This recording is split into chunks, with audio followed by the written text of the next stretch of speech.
vossa paz. Onde houver ódio, que eu leve o amor. Onde houver ofensas, que eu leve o perdão. Onde houver discórdia, que eu leve a união. Onde houver dúvidas, que eu leve a fé. Onde houver erros, que eu leve a verdade. Onde houver desespero, que eu leve a esperança. Onde houver tristeza, que eu leve a alegria. Onde houver trevas, que eu leve a luz.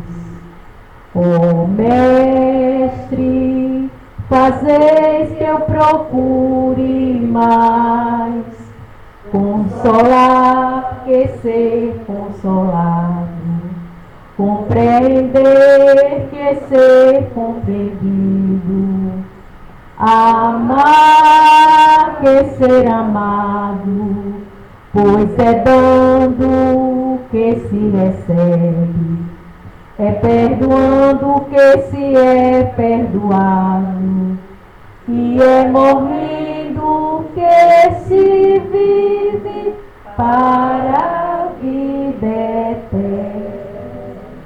A gente convida o nosso querido irmão Valério, que vai fazer o exorto e depois passar para o palestrante da noite, o nosso filho querido, o Alisson Campeiro.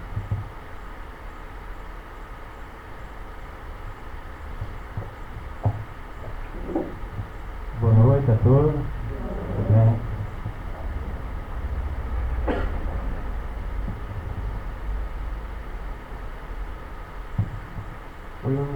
O Yuri me botou essa tarefa de fazer uma pequena pesquisa sobre esse tema de justiça, dando uma lida no livro O Céu e o Inferno, que também tem outro subtítulo que é muito importante, ou A Justiça Divina segundo o Espiritismo, que logo em seguida o nosso palestrante vai detalhar bastante. Eu vou só dar uma gotinha de participação. Antes de começar o trecho que eu escolhi, só para antecipar para vocês, esse livro é um pouco mais denso, no sentido que exige que você tenha uma concentração, você esteja leve, pronto para raciocinar um pouco. Então, no momento de uma tensão, você procura o Evangelho segundo o Espiritismo, faz sua oração. Aí quando você se recompõe, está com a consciência equilibrada, aí você pode, com tranquilidade, fazer a leitura, que vai exigir um pouquinho de raciocínio. Mas todos nós somos capazes, já temos isso inato. Somos filhos de Deus, isso aí é um atributo divino, essa capacidade de raciocinar. E aí a gente já entra no primeiro ponto do diferencial da proposta que o Espiritismo coloca para a humanidade, que não é fé cega, é fé raciocinada. Então tem um momento da atenção, a gente se harmoniza, quando se harmoniza fica preparado para entrar na parte minuciosa, na parte científica e na parte filosófica. É um trio, né? Uma mistura de religião, ciência e filosofia. Dando essa introdução, pessoal, falando de novo, justiça segundo o Espiritismo, né? Quando a gente olha justiça, vocês, quando forem ler esse livro, sempre vão perceber que tem um trecho mostrando o da igreja de maior tradição, que seria católica, e um trecho refutando aquele parágrafo católico e o outro refutando. Aí como é que a gente vai encarar isso? Eu vou só dar um exemplo a vocês e depois desse exemplo a gente começa a entrar. É muito importante essa introdução para que a gente, quando for ler, não fique com interpretações equivocadas. Por exemplo, há cerca de 600 anos atrás, acreditava-se que a Terra era quadrada. Qual a consequência disso? Se eu vou com o navio caminhando numa terra quadrada, chega um ponto que o navio cai no abismo. Então, por causa de uma compreensão limitada do mundo, a Europa não tinha coragem de colocar os navios e homens, porque eles acreditavam que eles iam morrer num precipício. Então precisou cientistas, entre eles Galileu Galilei, que através de pesquisas com telescópio detectou que a Terra não era quadrada, que a Terra era redonda. E graças a essas descobertas nós estamos aqui hoje, porque teve as expedições marítimas e ninguém caiu no precipício. Chegaram, descobriram as Américas e o Brasil popular, e nós popular o Brasil, e estamos aqui hoje. Aí eu vou ficar com raiva da outra explicação, porque a Terra era quadrada? Não, esse é o ponto-chave. As explicações, elas sempre duram um tempo, e são úteis enquanto duram. Quando chega uma mais detalhada, cabe a cada um de nós escolher.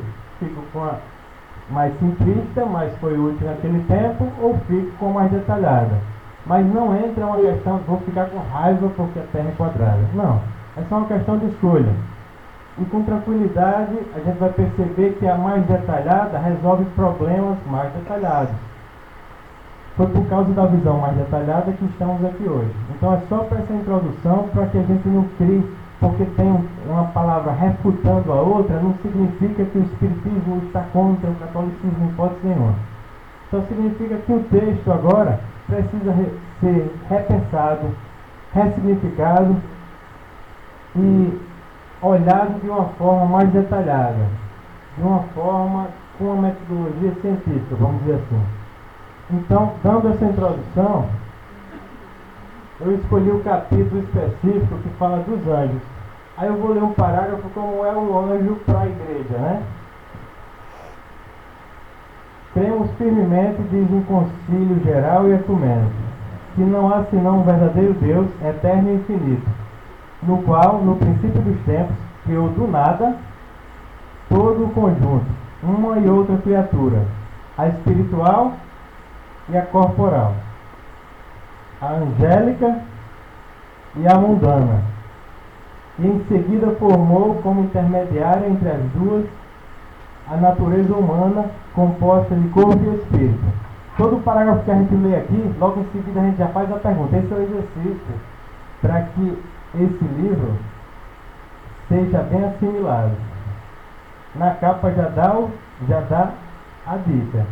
Todo parágrafo que a gente lê, a gente começa a perguntar: essa afirmação é justa ou não? Então, nesse caso aqui, ele coloca dualidade. Criou de uma só vez seres angélicos e seres corporais. Então, é uma visão estática e já fez tudo pronto e não tem o quesito evolução. Para a gente melhorar a reflexão, vamos botar isso para o dia a dia da gente. Eu vou só pedir 2 candidatos, só o seu nome. Maria José. Temos aqui Maria José. Só um outro candidato. Como é o seu nome, por favor? Cid. Maria José e Cid. Eles dois estão prestando um concurso que vão ganhar uma vaga de trabalho. Qual é a regra do concurso? Maria e Cid. Quem tirar a maior nota no teste que eu fizer, eu que vou avaliar. Quem tirar a maior nota vai trabalhar. Simples. Então Maria e Cid fizeram a prova. Eles estudaram bastante. Só que Cid tirou 8 e Maria tirou um pouquinho mais. Ela estudou um pouquinho mais, tirou 8,5. Então, pela regra, Maria estava já aprovada para trabalhar. Sim ou não? Ok, mas só que tem um detalhe. Cid é meu amigo de infância e por isso ele pode usar, ele acha que pode usar isso como benefício. Então, ele pode tentar interferir na proposta da prova e passar por cima. Valério, vamos conversar aqui do lado? Homem, em nome de toda a nossa amizade, você vai me deixar de fora. Aí pode jogar isso como argumento. Aí eu pergunto, seria justo, nessa situação, eu colocar Cid pela amizade? Entendeu como é? Um exemplo simples aqui, a gente já viu uma noção de justiça simplificada. Um ser complexo como Deus, que é tratado como onisciente, onipresente, onipotente. A gente não consegue nem medir. E muitas vezes não conseguimos nem descrever. Vocês acham que ele ia fazer uma estrutura que desse brecha para que Cid fosse empregado por comodidade, só por amizade? Eu acho impossível. Porque se ele tem uma onipresença, uma onipotência, o princípio é da justiça. Então a justiça, ele teria que criar algo, uma estrutura, que todos tivessem a mesma oportunidade de, pelo esforço individual, subir os degraus, se harmonizar pouco a pouco, cada um da sua forma. Então esse é o ponto que a gente tem que refletir. Como é que fica a parte da reputação? Só mais poucos parágrafos, eu só achei bem oportuno essa dos anjos, porque dá muitas explicações que abrem a mente da gente. É isso que esse livro faz, expandir a mente, transformar a nossa imagem, que o mundo é quadrado, em uma outra imagem, que o mundo é redondo, muito mais amplo. Esse é o propósito desse livro. Como é a reputação? As almas ou os espíritos são criados simples e ignorantes. Quer dizer, sem conhecimentos e sem consciência do bem ou do mal, mas aptas a adquirirem tudo o que lhes falta. Adquirem-no pelo trabalho. O objetivo final, que é a perfeição, é o mesmo para todos, mas mesmo para todos. Sempre a justiça aqui. Alcançando-na mais ou menos prontamente, em virtude do seu livre-arbítrio e em razão dos seus esforços. Todas têm os mesmos graus a percorrer. Aqui não tem um que já foi feito pronto, já está lá prontinho, já com a coroa na cabeça e a gente sofrendo aqui não. Se ele está lá como um anjo, é porque ele percorreu todos esses degraus que a gente está percorrendo passo a passo. Aí dá outra explicação. Aí você entendeu, se ele se esforçou, se eu me esforçar eu posso chegar lá. É outro entendimento, muito mais libertador. Deus não faz parte nem mais longa nem mais fácil a umas do que as outras, porque todas são suas filhas, e sendo justo, não tem preferência por nenhuma. Eis a lei que deve ser vossa regra de conduta, só ela pode vos conduzir ao objetivo. Tudo que está conforme essa lei é o bem, tudo que lhe é contrário é o mal. Sois livres para observá-la ou infringi-la, e sereis assim os árbitros da vossa própria sorte. Então aqui já tem bem claro que não é Deus que vai julgar. Ele dá o livre-arbítrio, essa capacidade de raciocínio que todos nós temos, e essas 24 horas por dia que todo mundo tem por igual. Eu tenho 24, você tem 24, 5 tem 24, a gente fazer o que quiser. Tem livre-arbítrio? Então, quando a gente escolhe, ou por ignorância, ou porque desconhece, e por um caminho que vai levar à desarmonia, é nós mesmos que estamos plantando essa semente.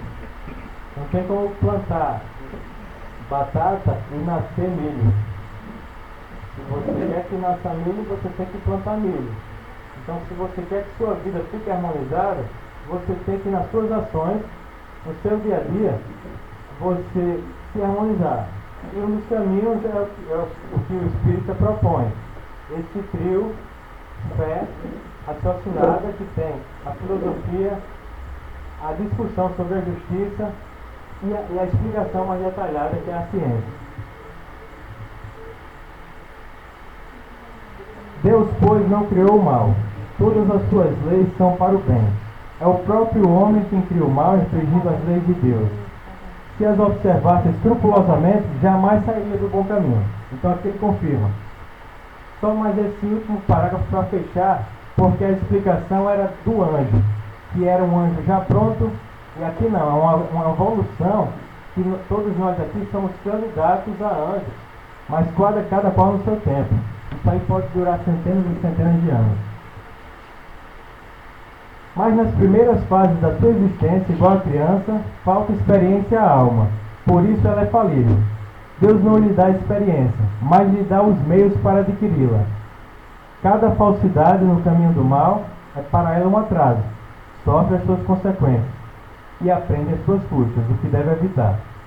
É assim que pouco a pouco se desenvolve, se aperfeiçoa e avança na hierarquia espiritual. Você vê que aqui a explicação é dinâmica. Cada um vai avançando aos poucos na hierarquia espiritual. Não existe uma hierarquia, mas ela é conquistada por esforço próprio. Ela não é feita por toma lá da cá porque ele tem amizade comigo, me bota nesse cargo. Não.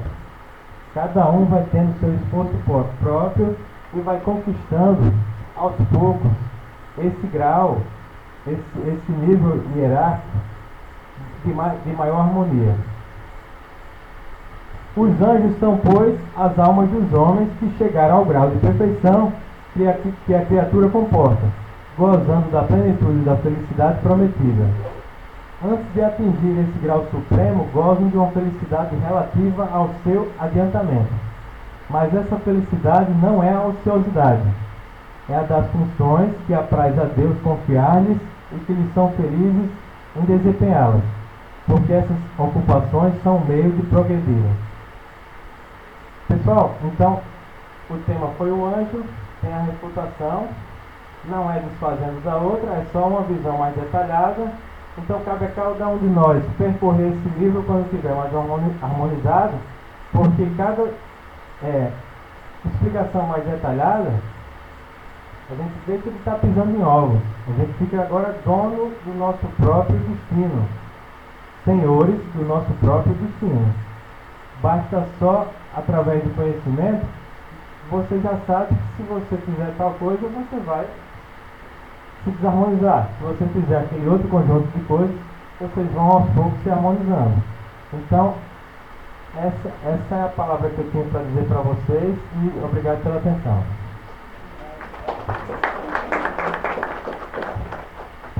Pessoal, agora eu vou passar para o palestrante da noite, o Alisson.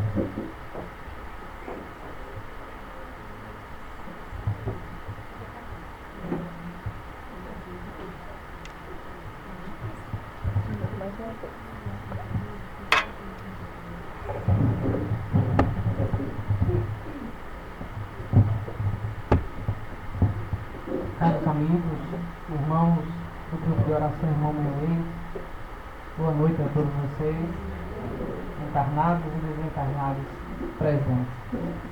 É com muita alegria que após um ano, praticamente na verdade um ano, que eu vim aqui a esta casa e hoje estou retornando. Para aqueles que não me conhecem, eu faço parte do movimento espírita do Seridó, da cidade de Currais Novos. Então lá nós temos casas no Seridó, em Currais Novos, Serra Corá, Parelhas, Florânia, o qual nós fazemos parte do movimento, juntamente aqui com vocês da capital, que tem mais de 60 casas. Então, vocês são muito bem atendidos lá. Normalmente nós temos uma casa por cidade, exceto em Caicó, que, salvo engano, tem 4, 2 ligadas à Ferme e mais outras 2. É com muita alegria que nós, sempre que podemos, a gente vem a esta casa que sempre nos recebe tão bem. E escolhemos um assunto para conversar na noite de hoje que está sendo extremamente debatido em todo o movimento espírita nacional e fora do Brasil também. Nazareno Feitosa, Haroldo Dutra Dias, muito obrigado. E outros expositores de renome também estão levando esse conhecimento, esse trabalho deste livro, O Céu e o Inferno, para além das fronteiras do nosso país. E é de extrema importância esse estudo das obras de Kardec, para que o movimento espírita esteja sempre consonante, andando junto com o princípio da doutrina espírita. Esses 150 anos, começando pelo Livro dos Espíritos, Evangelho segundo o Espiritismo, Livro dos Médiuns e agora o Céu e o Inferno, oportuniza que a gente possa se aprofundar cada vez mais dentro das obras basilares, das 5 obras. E em seguida vai vir o livro A Gênese, os 650 anos, que vai trazer para todas as casas mais estudos e mais compreensão. Conforme o nosso irmão falou anteriormente, o livro Céu e Inferno é de extrema importância para o nosso estudo quando vem apresentar assuntos e refutações à época de Kardec, o que ainda hoje é extremamente vivo no nosso meio. As mesmas refutações que ele utilizou há 150 anos atrás, ainda necessitamos utilizar nos dias atuais, pois as crenças permanecem. Acho que a maioria de vocês devem conhecer o mito da caverna de Platão. O mito da caverna de Platão, trazendo à tona, é um mito onde Platão vai colocar a ideia de que imaginemos um grupo de pessoas que desde muito pequeno foram criados e colocados presos a uma caverna, de modo que eles só pudessem ver o fundo da caverna. Por trás deles haveria uma fogueira e uma passarela, onde vários objetos e pessoas durante todos os dias passavam. E as pessoas que estavam presas no fundo da caverna só podiam ver unicamente as suas projeções, conforme estamos vendo a nossa mão. Essa ideia vai transmitir que as pessoas daquele momento, naquela caverna, não tinham outro conhecimento sem suas projeções. Em determinada situação, um deles consegue se soltar, consegue virar e ir para fora da caverna. E como vocês devem imaginar, fica deslumbrado com tudo o novo que vem a conhecer. E não se satisfaz em apenas ele conhecer. Ele retorna ao fundo da caverna e vai contar para os outros as maravilhas que ele viu fora da caverna. Que o mundo não seria unicamente aquelas projeções que eles estavam vendo. E como é também natural do ser humano, nenhum deles acredita naquela mensagem que ele traz. Preferem ficar presos muitas vezes ao comodismo do conhecimento seguro, do conhecimento anterior, do conhecimento do mundo num formato quadrado ou num formato de pizza, o qual se tinha antigamente. Preferia-se não verificar e ter medo do precipício do que sair a navegar pelo planeta. Isso faz parte de nós, nosso processo psicológico de entendimento do que somos homens. E ficamos presos aos conhecimentos passados, muitas vezes não aceitando os conhecimentos novos. Apesar do Espiritismo, já com seus mais de 150 anos, já ter um grande número de adeptos, vemos ainda que, comparado a muitas outras religiões e igrejas, os quais pregam aquela teologia de prosperidade, o número é muito pequeno. Encontramos numa casa espírita 30, 40, 50 pessoas.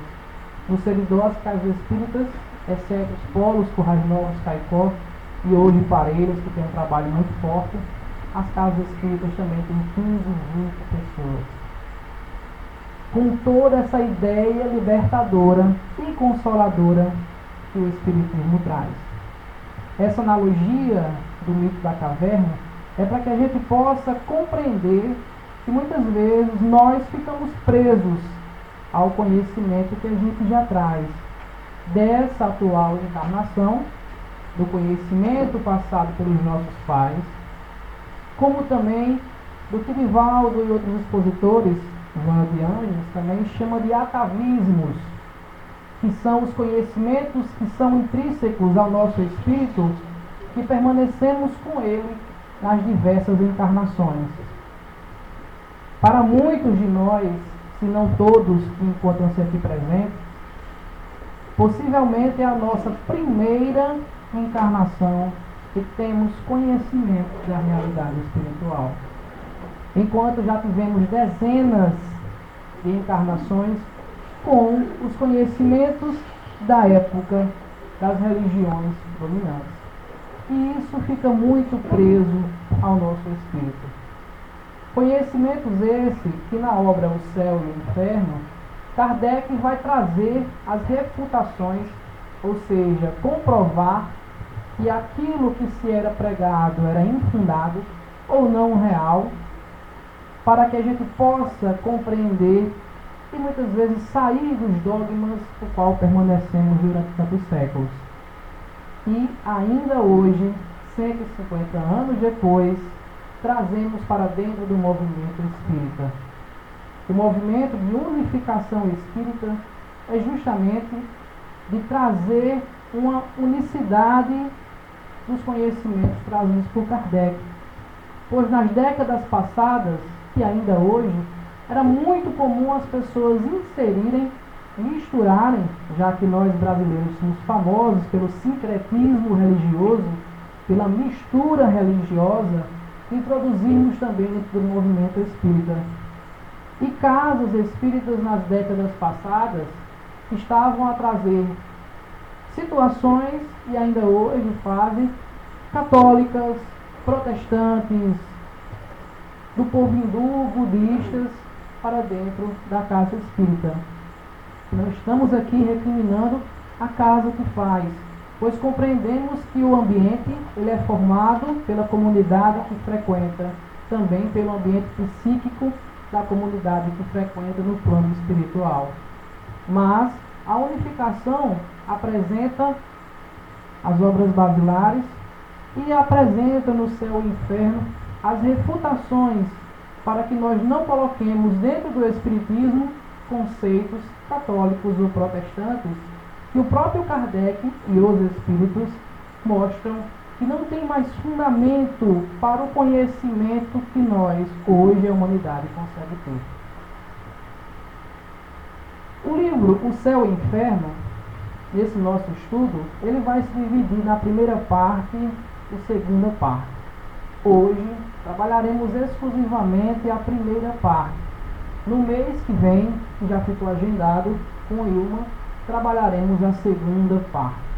A segunda parte, que será o próximo mês, ele vai tratar dos exemplos dos espíritos felizes, dos espíritos em condições medianas, dos espíritos sofredores, casos de espíritas suicidas, fazendo com que a gente consiga ter uma ideia de quando desencarnarmos, em qual situação a gente vai se colocar. Isso porque, no fundo, todos nós conhecemos os nossos atos.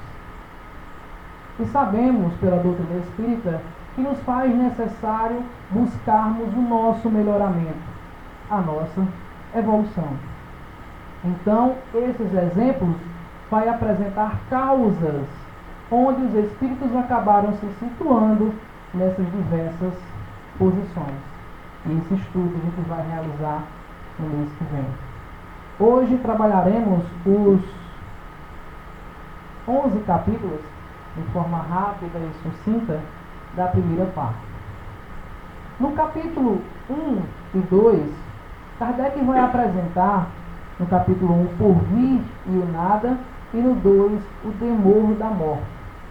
E apresentar a ideia, as refutações do porquê nós, hoje, a situação humana da humanidade atual, acreditamos e precisamos acreditar, vemos isso de forma palpável no porvir, no além da morte. À época de Kardec e ainda hoje, o materialismo era muito forte, hoje com outros nomes, como é o caso de agnósticos. E ainda tem as subdivisões, agnósticos teístas e ateístas. Aqueles que são agnósticos, materialistas, sinônimo, mas uns que acreditam ainda em algum tipo de divindade e outros que não. Que ao morrermos simplesmente como uma máquina que deixa de existir, esse carro, se fosse para um ferro velho, acabou-se. Não tem mais o que existir. O que fica pelo próprio Espiritismo e por tantos outros fenômenos que aconteceram durante toda a história da humanidade, que isso é infundável. A comunicação, a fenomenologia espírita, espiritualista, a fenomenologia onde permitia a comunicação com os mortos, que a gente vai encontrar em todas as religiões mais antigas do planeta, deixou bem claro a existência do porvir. Que não nascemos, no meu caso, há 31 anos atrás, e que também não morreremos, se Deus quiser, daqui a uns 70 anos pelo menos, ou não, mas que nós teremos uma continuidade. Estamos nessa escola chamada Terra para o nosso aprendizado. E já estivemos aqui diversas vezes, em outros planetas, em outros orbes também. Então Kardec apresenta essa ideia e as refutações para mostrar que a realidade do porvir, ela é palpável. Ela é algo já comprovada nos nossos dias, inclusive cientificamente, das comunicações. No capítulo 2, Kardec vai trabalhar o temor da morte, algo que até eu já trabalhei aqui em outra exposição. Quem é que tem medo da morte? Aqui ninguém tem medo da morte. O medo da morte é algo extremamente comum. E no seio da nossa sociedade é mais comum ainda, porque ficamos totalmente presos às nossas vivências atuais, às conquistas que nós temos no hoje, na nossa família, nas conquistas profissionais, nas conquistas materiais. Nos apegamos de forma tão intensa que temos um medo da morte incontrolável. Apesar que o medo da morte é algo benéfico para o homem, pois assim o impede de por qualquer besteira cometer o ato do suicídio. Existem aqueles que cometem? Existem. Para o nosso livre-arbítrio. Mas a maioria das pessoas, se não houvesse esse recurso de sobrevivência que é o temor da morte, acabaria com a própria vida por motivos extremamente banais. Então o temor da morte também nos é lícito, nos é necessário. No entanto, os Espíritos de Kardec vai afirmar que quando nós evoluirmos e estamos nesse processo de evolução, o medo da morte será desnecessário. Pois o conhecimento da realidade da existência futura faz com que esse medo ele seja ineficiente, não seja mais necessário. O conhecimento da realidade futura e do que nos acontece também pelos nossos atos simplesmente será suficiente para que desejemos viver o tempo necessário que nos é para o aprendizado. Por isso, no próximo item, ainda do capítulo 2, Kardec vai refutar exclusivamente para os espíritas, porque os espíritas não temem ou não deveriam temer a morte. Pois para nós, a questão do desencarne, da mudança do plano, é algo natural. Biologicamente, para o ser humano, era para ser algo extremamente natural. Morrer, viver, faz parte desse processo cíclico de transformação de todos os seres biológicos do nosso planeta. Ninguém vira lajeiro, como dizia minha mãe, como diz minha mãe. Nascemos, crescemos, experienciamos a vida, temos as nossas experiências, morremos. Passamos, retornamos ao plano de origem de onde nós viemos. Vocês ainda têm medo da morte? Pois não, pode.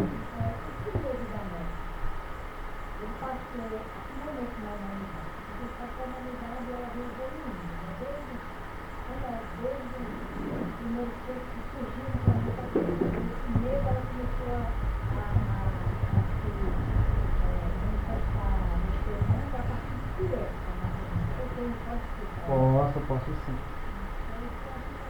A ciência tem relatos de corpos encontrados, né, de 150 mil anos, na posição de feto. Posição que significava para os antigos o retorno cíclico. A essa época, a humanidade, não o Homo sapiens sapiens, que é a nossa espécie, mas as espécies mais antigas, acreditava-se que todo ser que morria, independente de humano, renasceria em algum momento. Vamos seguir um pouco mais na história e vamos encontrar onde surge o medo da morte. Vamos encontrar no povo egípcio já uma inserção dos nossos espíritos, pois boa parte de nós estávamos encarnados também naquela época, a inserção desse medo, quando apresenta-nos a figura onde está lá uma balança, onde a pessoa que morria, e eles acreditavam no renascimento, na reencarnação, palavra hoje usada por nós, eles acreditavam que se o coração humano pesasse mais do que uma pena, a pessoa não teria o direito de reencarnar, entrar nesse processo cíclico, e seria devorado por uma das divindades do povo egípcio. Isso já fazia com que a população tivesse começando a ter o medo do que viria depois da morte. Será que eu vou ser digno ou vou ser indigno? Dando continuidade, dentro do processo do próprio catolicismo, vai surgir a figura do céu e do inferno, que será um dos itens que falaremos mais à frente, onde vai colocar também um medo intrínseco dentro dos nossos espíritos. Pois venhamos e convenhamos que, se analisarmos bem, todos nós do planeta iremos para o inferno. Pois a ideia inicial era única: céu e inferno. E não existia pecado pequeno nem pecado grande. O pecador era condenado ao inferno. Imagine-se agora 2, 3, 4, 5 mil anos vivendo incutido com esse medo. Isso vai fazer parte dos nossos atavismos, a fazer parte dos medos do espírito e não mais da carne. A gente vai encontrar cada vez mais essa ideia de ter medo. Vem a questão depois futura das inquisições, onde o poder da igreja, não condenando a igreja católica, tá? Lembremos que nós fizemos parte da igreja. Muitos de nós condenamos muita gente, mesmo que não fôssemos sacerdotes, mas fazíamos parte da população também, que estavam naqueles locais romanos, na época de Jesus, que estavam nas inquisições, batendo palmas enquanto pessoas eram queimadas e crucificadas. Eu, vocês, nós estivemos. Para aqueles que acreditam, conforme eu falou no início, não sei se todos são espíritas, mas para aqueles que acreditam no processo da reencarnação. Respondeu essa pergunta? No capítulo 3 e 4, sintetizando os dois, Kardec vai apresentar a ideia de céu e inferno e em seguida as suas refutações. A ideia de céu, que ela foi instituída até mesmo antes da Igreja Católica Cristã, ela vai ser colocada como um local físico, também um inferno. A crença que o planeta era como uma pizza o planeta era ou quadrado, fez com que criasse a ideia de que acima estaria o céu e abaixo estaria o inferno. É a ideia quando se fala dos 7 céus e dos infernos, como um estado físico, um local físico. E Kardec vem fazer as refutações e que nós podemos fazer hoje muito mais com o conhecimento da ciência, que não existe acima nem abaixo. O universo é gigante, é infinito. Hoje a ciência já acredita-se em multiversos, em mais de um universo.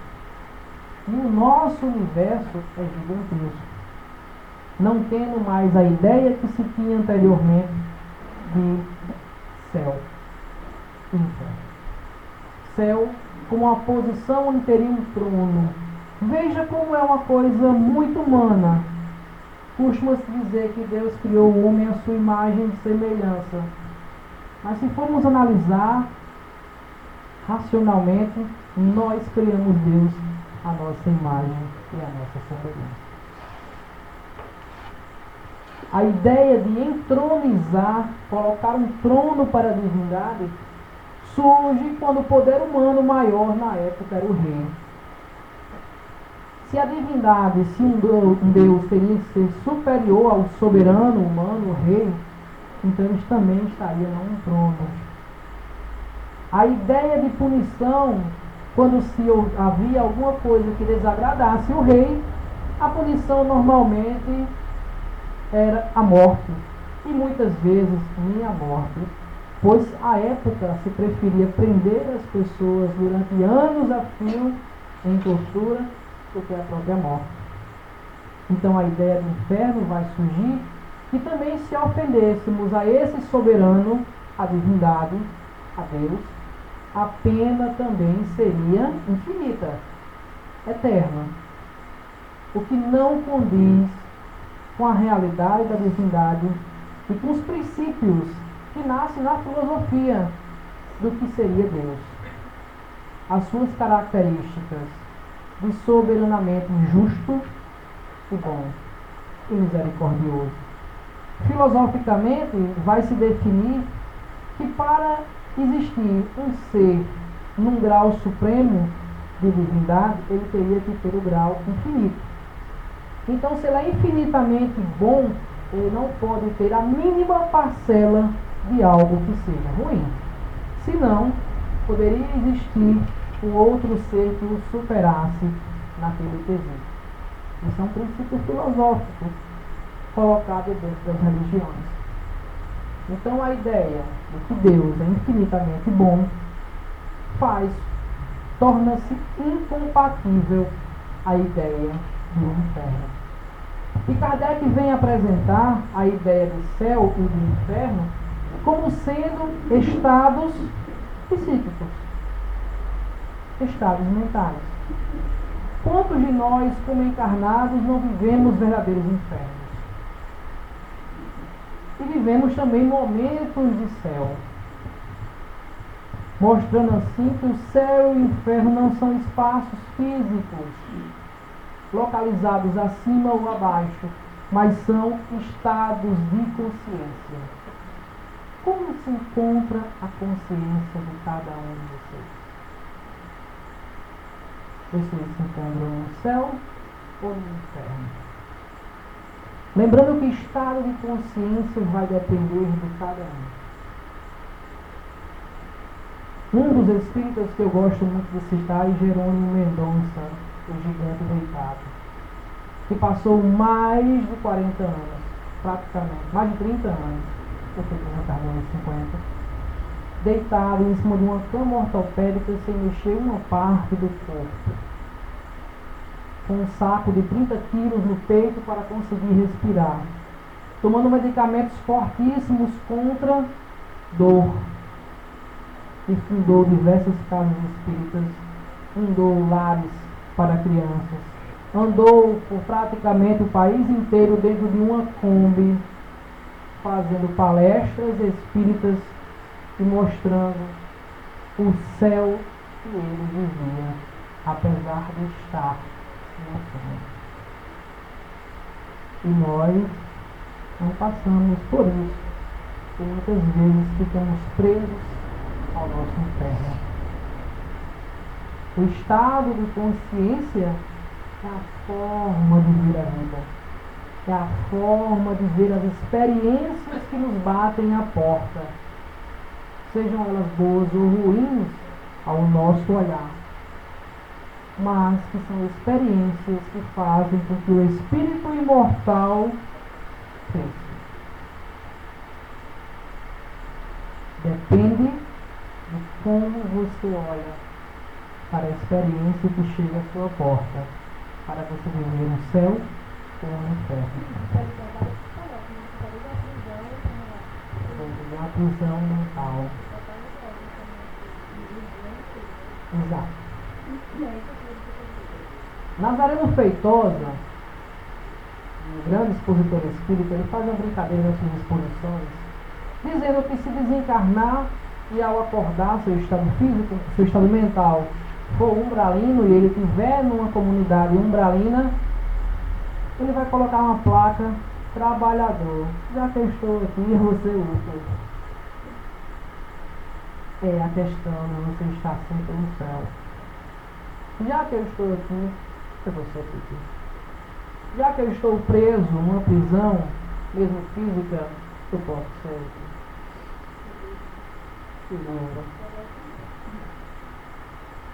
Se eu tenho problemas familiares, eu também posso tornar isso uma experiência, que na verdade o é, e não tornar isso um inferno pessoal. Faz parte da mudança de ótica, a mudança de visão que cada um de nós tem. No capítulo 5, Kardec vai falar também sobre o purgatório e vai nos apresentar de onde surgiu essa ideia. Em um dos concílios da igreja, salvo engano, no ano de 597 ou 593, não me recordo. Mas, devido à incompatibilidade de ter céu e o inferno, e naquela época praticamente todos iriam para o inferno devido às suas vidas, a barbárie que nós mesmos vivíamos, a igreja vai colocar uma terceira posição mediana, que é mais conveniente, até para nós espíritas, a ideia do purgatório. A ideia onde seria um local para expurgar os pecados antes de ir para o céu. Estabelecendo assim também como um local físico. E Kardec faz a refutação mostrando que isso não é um local físico. Nós, no movimento espírita, acabamos por criar a ideia errônea, errada, de que purgatório seria um umbral. Em uma casa espírita, com menos pessoas do que essa, então sem condições de ter um debate maior, nós perguntamos o que era o céu, o que era o inferno, o que era o umbral. E algumas pessoas até responderam: eu acho que o céu deve ser como o nosso lar. E o umbral é o local onde os espíritos vão sofrer o que fez na terra. E isso é um conceito errôneo que nós vamos criando, pois o céu e o inferno já vimos que é estado de consciência. No próprio livro Nosso Lar, vamos encontrar um relato de quando houve a discussão de Nosso Lar, referente à sua alimentação, as mentes das pessoas começaram a formar grupinhos e se dividir. E aquilo foi um verdadeiro inferno para aquele ambiente. Porque o céu e o inferno é a formação coletiva psíquica dos espíritos que estão ali. Da mesma forma, os umbrais. Os umbrais se formam devido à sintonia de vários espíritos que vibram numa mesma faixa e mesmos pensamentos e plasmam e criam aquelas comunidades que nós chamamos de umbralinas. Mas não são locais físicos específicos num ponto da Terra ou num ponto do espaço, mas sim uma formação coletiva. Vale dos Suicidas. Devido à situação do suicídio, a sintonia entre os espíritos faz com que eles se juntem em determinados locais e assim formam aquelas regiões umbralinas. É tanto que quando nós aqui na Terra entramos em situações de desespero, como guerras ou outros problemas, a forma psíquica que se forma é um estado umbralino, muitas vezes até trazendo dificuldade para que os espíritos ultrapassem essas regiões, colocando mais uma vez a reputação de Kardec em alta. Sim, o purgatório não é um local físico, trazendo sinônimo para nossas ideias de umbrais, são estados psíquicos das consciências coletivas. Quantos espíritos não atendemos na reunião mediúnica, onde nos apresenta um cenário que eles se encontram muitas vezes só, presos a uma determinada época, porque eles plasmam mentalmente aquele local. Eles se colocam naquela situação, naquele local, vivenciando a situação por tempos indeterminados. Muitos deles não conseguem até definir quanto tempo faz que desencarnou e que se encontra naquela mesma situação de monoideia, de ideia única. Dúvidas? No capítulo 6, é bom que todos vocês, aí eu refaço o convite dos nossos irmãos, leiam a obra para que possam ter essas ideias. Às vezes quando a gente lê, a gente vê assim, nos tempos atuais, como se aquilo fosse um pouco infantil. Só que... Pois não.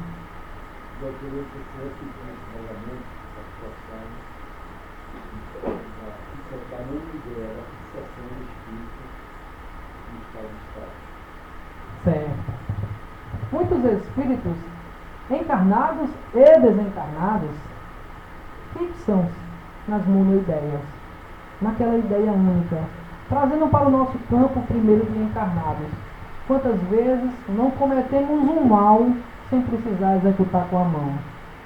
Passamos o dia inteiro preso àquela ideia, às vezes cometendo até um crime, um assassinato mental.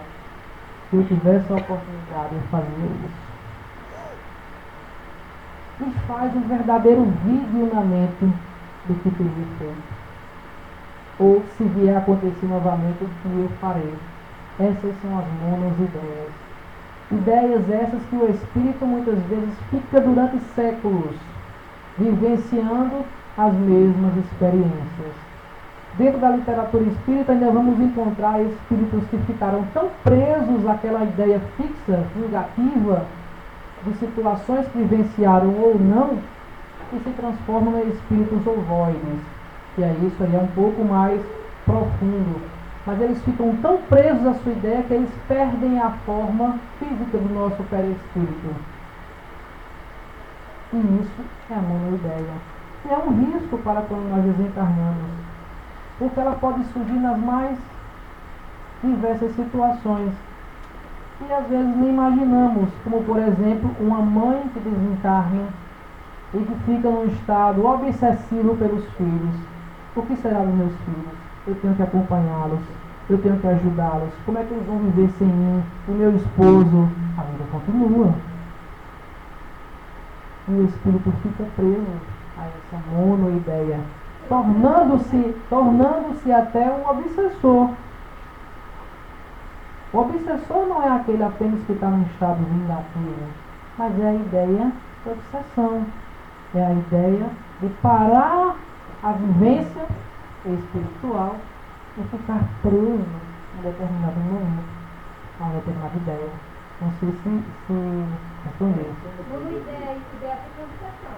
A obsessão. Uma ideia dessa é obsessão. A obsessão. Você ficar preso àquela monoideia. Kardec segue com o estudo da doutrina das penas eternas e vai trabalhar no capítulo 7 as penas futuras, segundo o Espiritismo.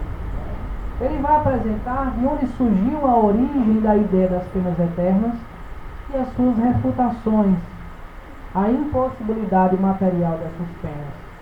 Eu já adiantei para vocês que o surgimento dessa ideia de penas eternas vem nessa comparação que se tinha entre fazer um mal ou algo que desgostasse a um soberano, um rei, imperador, seja o que fosse da sociedade da época, a fazer a comparação com uma divindade. Se eu causo mal a uma pessoa comum, vai ter uma compensação. Se eu causo mal a um rei, a compensação é da morte. Se eu causo algo que desagrada a divindade, a pena será infinita. E Kardec vai apresentar a ideia do que é Deus, não de quem é Deus, mas do que é Deus.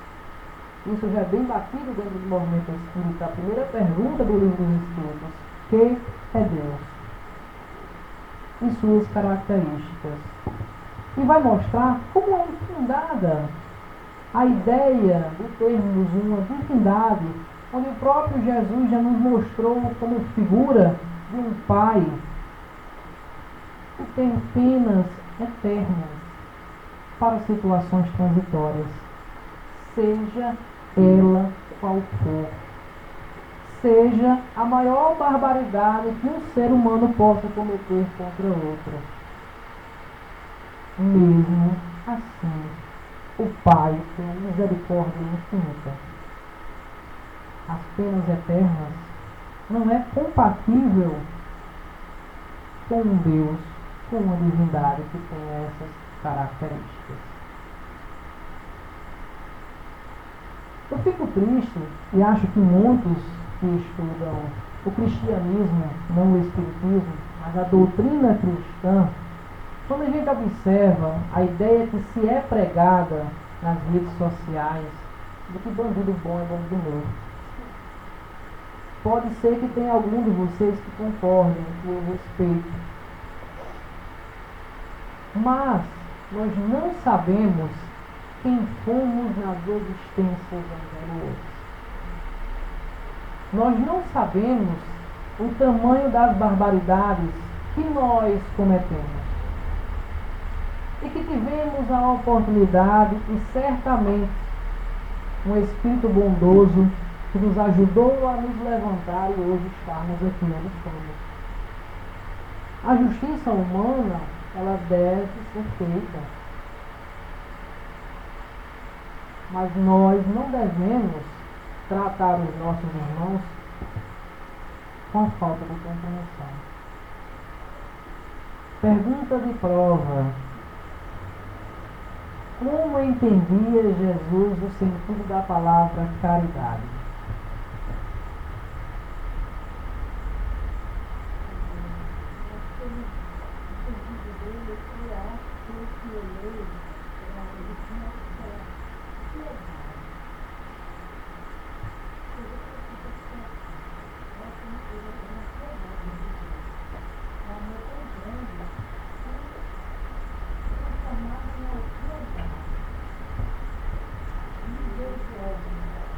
Essa pergunta que eu fiz, ela está no livro dos Espíritos.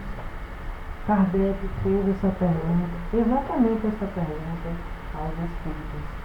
Como entendia Jesus a palavra caridade? E Jesus a entendia como? Respondem os Espíritos: benevolência para com todos, indulgência com as ofensas, indulgências para as imperfeições alheias e perdão das ofensas, que é o que o Mateus chama de BIP e um colega lá de Florêncio chama de PIB. Se nós temos o produto interno brasileiro para o produto interno bruto para medir a riqueza do país, para medir a riqueza do espírito, nós temos também o PIB, quanto somos benevolentes, indulgentes e quanto perdoamos. Jesus entendia da benevolência com todos, ser bom para com todos. Ter indulgência, ou seja, compreensão das imperfeições alheias e perdão das ofensas. Necessitamos compreender as imperfeições dos nossos irmãos, mesmo que sejam criminosos. porque são estados de espírito. Todos nós, do movimento espírita, costumamos usar a seguinte frase: o espírito sai do átomo ao arcanjo, passando por diversos graus. Então, aquele nosso irmão, no momento encontra-se em ato criminoso, um dia também será um espírito puro, conforme todos nós. Precisamos ter indulgência, compreensão com as imperfeições alheias. É necessário que a justiça humana se faça. João Moraes, em uma das suas palestras lá em Currais, disse: não, se alguém chegar na minha casa e eu puder evangelizar, e ele for assaltar, eu vou evangelizar. Mas em seguida eu vou denunciar o crime que ele fez, porque ele tem que pagar pela justiça humana, pela atitude que teve. Um dos maiores erros que nós cometemos hoje, na minha visão, que não se cometia na época dos meus avós, era passar a mão na cabeça dos filhos. Pelo menos na época dos meus avós, meu avô costumava dizer: se um filho errava, nem que fosse na delegacia, dizer: olha, meu filho voltou para entregar, pegou alguma coisa de alguém, ia lá devolver. E hoje, muitas vezes, a gente sempre passa a mão na cabeça dos filhos, na cabeça dos jovens. Vamos deixar por aqui. É necessário que a gente passe pelo processo de aprendizagem e entender que aquilo não é certo. Mas precisa ter uma mão de um espírito bom para levantar aquele ser. Então, a gente tem que ter mais indulgência. E não compete a um cristão ficar feliz com essas situações que a gente vê. É uma opinião pessoal, mas o mundo se encontra da maneira que se encontra devido a nós, sociedade. Para podermos entrar num mundo de regeneração, a nossa sociedade precisa compreender esse processo de mudança que é necessário para nós. É tanto que, segundo os espíritos que não estiverem compatíveis com a sociedade do porvir não terão mais o direito de reencarnar neste planeta. Só reencarnarão espíritos que tenham condições de viver. E assim é fácil mudar uma sociedade. Só encarnar espíritos melhores, que não estarão propícios ao mal. Daqui a 100 anos, a sociedade desencarnou, uma nova sociedade surge. E assim que se dará o processo de transição. Então, que nós possamos fazer o nosso dever de casa, o nosso melhoramento, para termos condições de sairmos de um planeta de provas e expiações e continuarmos num planeta de regeneração, para não sermos colocados em planetas ainda mais inferiores, onde o sofrimento, que é um processo educativo, nos fará evoluir. As penas futuras, segundo o Espiritismo, são as penas onde a gente vai ver a questão moral. Algumas pessoas costumam até, quando vai conversar: você é espírita? Vocês gostam de sofrer, né? Para vocês o sofrimento é tão fácil, é tão necessário. Não é assim que o Espiritismo pensa. O sofrimento é um processo educativo. A divindade ela não é punitiva. Deus não está como um juiz punindo ninguém. Deus criou no universo leis imutáveis. Leis. Se você transgride uma lei, não é ele que está fazendo que você seja punido. É uma consequência da sua transgressão. É um efeito da sua transgressão.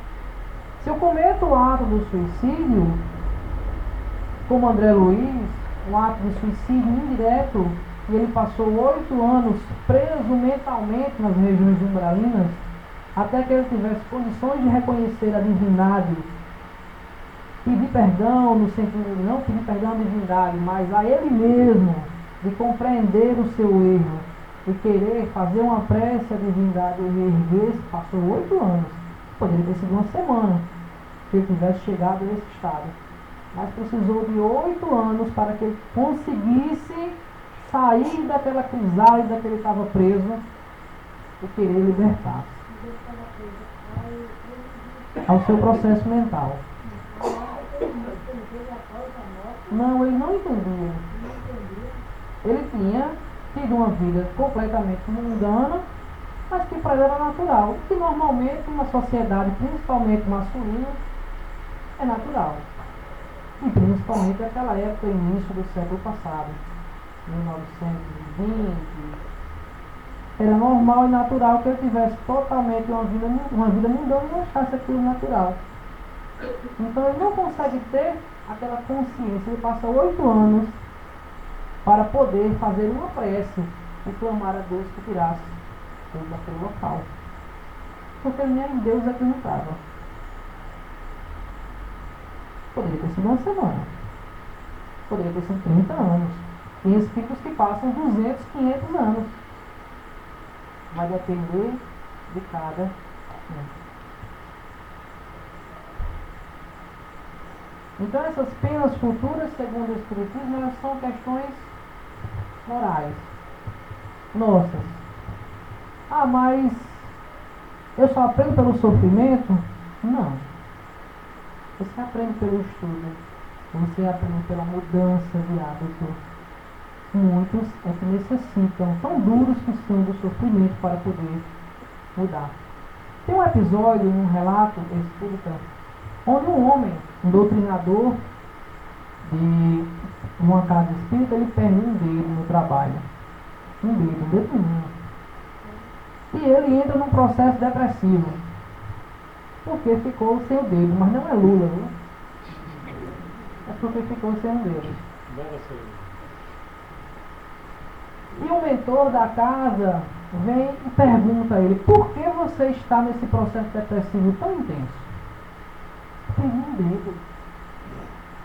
Perdi uma parte do meu corpo. Pois eu tenho uma notícia para lhe dar. No seu planejamento reencarnatório estava previsto, e ele sabia, estava previsto para você perder o braço. Mas, devido ao seu trabalho dentro das casas espíritas e trabalhando diretamente com a caridade, não foi necessário que você perdesse o braço e você perdeu só o dedo. Por que está nessa depressão toda? Nós não só aprendemos com a dor, aprendemos com o amor, com a compreensão, com a mudança de atitude e de hábitos. A dor é um processo educativo, mas não é o único. Então as nossas penas futuras, sejam no plano espiritual de resgate e reparação, ou seja no plano material das encarnações, fazem parte para o nosso aprendizado e não uma punição divina. Dando continuidade e entrando na parte que o nosso irmão já falou tão bem, não precisou falar mais sobre anjos, mas ainda continuando sobre os anjos e demônios. E ele falou muito bem que essa ideia de anjos, ela foi criada e trazida ao longo do tempo na ideia de que os anjos teriam sido criados já em estado de perfeição. E os demônios seriam aqueles anjos caídos que tiveram inveja da divindade, não aceitaram o projeto do Cristo para o futuro e que eles assim caíram. E Kardec vai refutar com a simples ideia de que se Deus é perfeito e tem conhecimento de início, meio e fim, a questão da onisciência, ele já teria criado seres destinados a ser maus. E isso é incompatível com a questão da divindade ser infinitamente boa e misericordiosa. E isso já utilizando a própria frase que se usa nos livros religiosos. Essa refutação, essa ideia já faz com cair por terra essa ideia de anjos e demônios. E ele vem explicar para nós o que realmente são esses anjos e demônios. Anjos sendo espíritos puros, espíritos bons, que passaram pelos diversos degraus do conhecimento e da evolução e que hoje nos ajudam a nós irmãos menores a evoluirmos também. Da mesma forma, os demônios também somos nós próprios, espíritos encarnados e desencarnados, que ainda nos comprazemos, sentimos prazer pelo mal. Quantos de nossos irmãos encarnados não cometem crimes bárbaros com a simplicidade e uma naturalidade? Quando este desencarna, que retorna ao plano espiritual, ele vai modificar? Continua com o mesmo estado psíquico. Durante muitas eras, durante muito tempo, até que por muitas vezes o sofrimento bata a porta e ele venha a mudar. Uma das coisas mais belas que existe no Espiritismo, assim que eu tomei conhecimento do Espiritismo, uma das coisas que mais me encantou, é a ideia de que se muito acontece um assassinato entre eu e outra pessoa, e isso cria um ódio profundo entre nós dois, o que leva muitas vezes a vários crimes durante diversas encarnações, crimes recíprocos. Aí vem uma encarnação onde um nasce mãe e o outro nasce filho. E essa encarnação, onde há o amor de mãe e o amor do filho, apaga todo o ódio de diversas encarnações.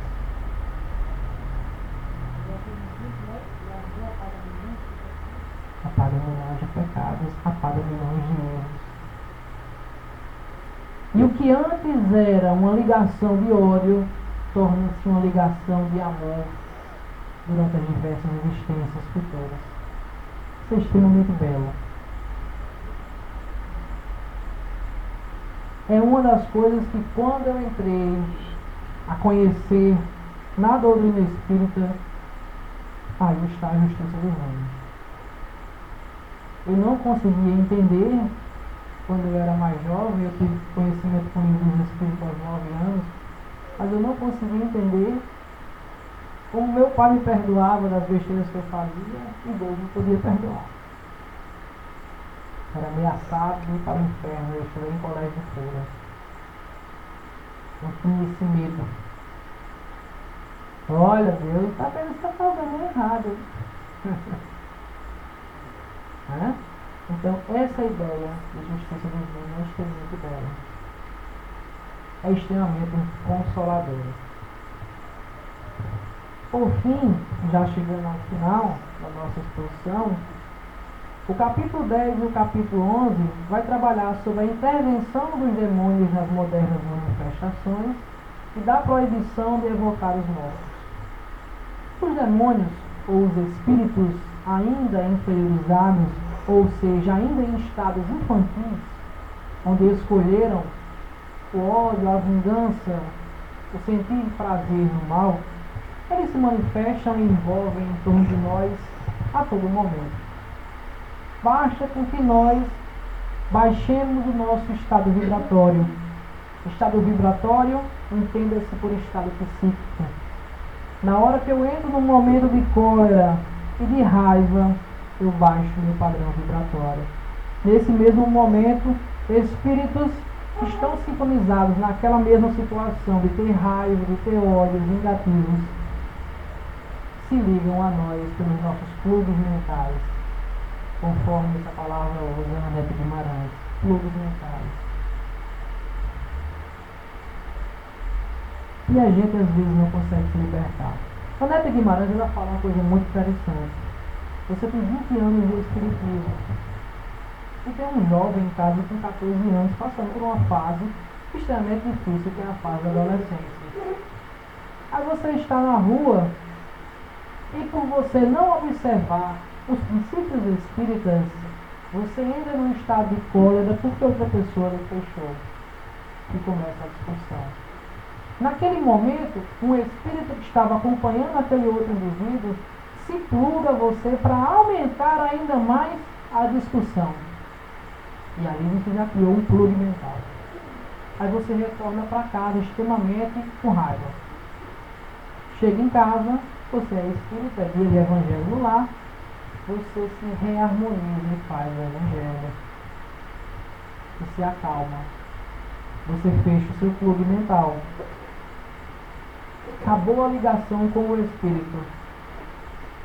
Mas é difícil os espíritos encontrarem pessoas assim que se clube tão facilmente. Não é todo momento. Mas aí tem um jovem na sua casa, 14 anos, extremamente complicado, onde é complicado. E você trouxe o problema para casa. E o espírito se pluga no teu filho. Porque por que esse menino hoje está assim? Porque você não sabe o porquê. É a questão da vigilância, né? É a questão da vigilância. Precisamos ser espíritas, não pelo conceito religioso de ter uma religião, mas de uma vivência. Ser espírita é viver o cristianismo, é viver o evangelho, é viver a ideia que Jesus nos trouxe, nos apresentou, e o Consolador prometido, o Espiritismo, nos apresenta de forma mais clara. A proibição, fechando-se o nosso estudo, de evocar os mortos, ela foi feita numa época e trazida como uma legislação por Moisés, há cerca de 5.000 anos atrás. Moisés é mais ou menos 3.000 anos, salvo engano, antes de Cristo. Então 5.000 anos. Mas para um povo que era extremamente acostumado com os conceitos egípcios, com as ideias egípcias. E Moisés precisava acabar de uma vez por todas com aquelas ideias, aquela cultura trazida do povo egípcio. E o povo egípcio tinha as pitonisas, outros também que eram chamados de bruxos, com outra palavrinha lá, mas tudo o mesmo significado, onde tudo perguntava aos espíritos, das coisas mais banais, e isso era cobrado, inclusive, para fazer questionamento aos espíritos. E o povo hebreu, da época de Moisés, trouxe essa cultura, e tudo evocava os espíritos. Amanhã vai chover? Perguntava aos espíritos. Se eu vender, se eu trocar essa ovelha, eu vou ter lucro? Perguntava aos espíritos. Pelas coisas mais banais, fora as outras ideias. E na legislação civil de Moisés, ele proíbe a evocação dos mortos para aquele povo, para aquela época. Kardec vem mostrar que hoje não faz mais sentido essa proibição, como também as diversas leis que Moisés estabeleceu, leis que inclusive diziam que devia se matar outras pessoas. A velha ideia de olho dentro por dentro. E Kardec traz essa ideia mostrando que hoje o Espiritismo, quando evoca os espíritos, é a fim de trazer novos conhecimentos, a fim de moralizar-se, de evangelizar. Como todos sabem, dentro do Espiritismo não há e não pode haver cobrança alguma nessa comunicação com os espíritos. Dá de graça, que de graça recebeste. Hoje, as manifestações espíritas são realizadas nas casas espíritas para a nossa compreensão e para o atendimento dos espíritos que ora estão aqui, ora estão lá, ora são encarnados e desencarnados, para que estes espíritos possam sair desses umbrais, dessas ideias fixas e seguir o crescimento evolutivo dos espíritos. O espiritismo é algo extremamente luminoso, libertador, consolador, que nos permite ver a nossa realidade, a realidade da humanidade, a realidade do objetivo que a divindade nos trouxe, nos criou e nos trouxe para este planeta, para crescimento, aprendizado e evolução. Portanto, sigamos todos nesses livros benditos, onde nos faz crescer. sermos melhores do que ontem e com certeza amanhã melhores do que hoje. Que o Mestre Jesus abençoe a todos nós e nos permita seguir nesse caminho evolutivo tão bonito trazido pela doutrina espírita. Muita paz e